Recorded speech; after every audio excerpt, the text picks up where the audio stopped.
Season 1 of Fallout was pretty damn good. It was a violent retro futuristic world that had surprises, lots of fun, and plot threads that were fresh and exciting. The second season of the series is great as well, but sadly not as good as the first season. The second season should have felt like a standalone entity, one that had minor unresolved plot threads, sure, but mostly wrapped up all its storylines neatly. But that's not what we get here. What we get is a piece of fiction that felt like there was more to the story, a lot more to the story, still to be told. It felt very incomplete. I know this is just my perception of the show, but somehow by the end of the season, I was left with more questions than answers. Barely any answers, in fact.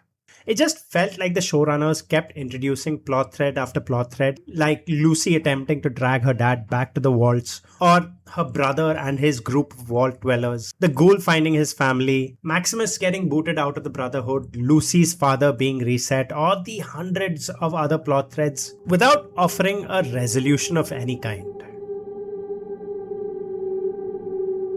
This season of Fallout is packed with things, lots and lots of things happening to lots and lots of people. People who aren't the ghoul, Maximus, or Lucy. I've already listed these out, but you have Thaddeus, Norm MacLean, Overseer Steph, Overseer Betty, the Legion, Chet, Reg, Robert House. So many characters vying for screen time this season that it's difficult to tell a story that's focused and interesting. Sure, the three heroes do get a lot of time, and the series primarily focuses on them, but all the other side stories, they're distracting. And Maximus' story this season, I wasn't really interested in it. I don't know why. Him being with the Brotherhood, trying to fit in with them, eventually falling out with them, I wasn't interested in any of it. Although the good thing about this story was Kumail Nanjiani.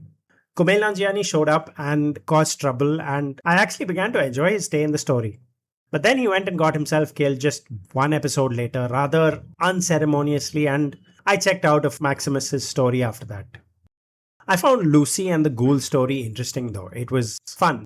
There was a lot of camaraderie, a lot of fun moments, a lot of action. Although I was annoyed by one story decision the showrunners made of getting Lucy addicted to some substance. Moments later, she shakes off that addiction like it was nothing. I don't see why you had to introduce a plot element, the addiction, if the plot element wasn't going to generate any conflict of any sort. The addiction, it just felt like window dressing. I found it odd that Hank would wipe his mind at the end of the season. There was no real point in doing this. He was being taken to prison, probably, and that's where he would have stayed for the rest of his life. Wiping his own mind didn't really do anything to stop that. I don't see the benefit in losing yourself, your mind, when you could just go to prison and stay there. Unless he's faking it. He's faking it and he's not really lost his mind, which would make an interesting story choice. I like Thaddeus. I had to Google his name because I kept calling him Bo, his name from Superstore, which is where I know him from. I like Thaddeus a lot. He's fun. He's a good guy trying to do the right thing always. First when he's trying to protect the kids, then when he's fighting alongside Maximus going all out in the battle, in spite of him dropping his arm off. He was always trying to do the right thing. And yeah, I'm trying to justify why I liked him, but really I just like the actor. Look, I don't play computer games anymore, except for Fortnite, at which I suck, but I don't play computer games anymore, and that makes me sad. I have one of the Fallout games, the ones they were giving out for free on the Epic Store, and I can play it anytime I want. I want to play it anytime I want.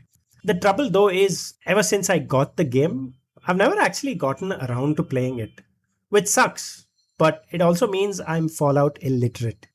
Which is probably why I enjoyed season 1 so much, and in spite of all the criticisms I've leveled against the second season, I enjoyed the second season as well.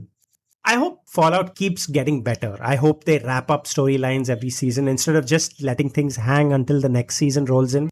I hope the show picks up some of the slack this season had, and I hope I keep enjoying the show as much as I have so far.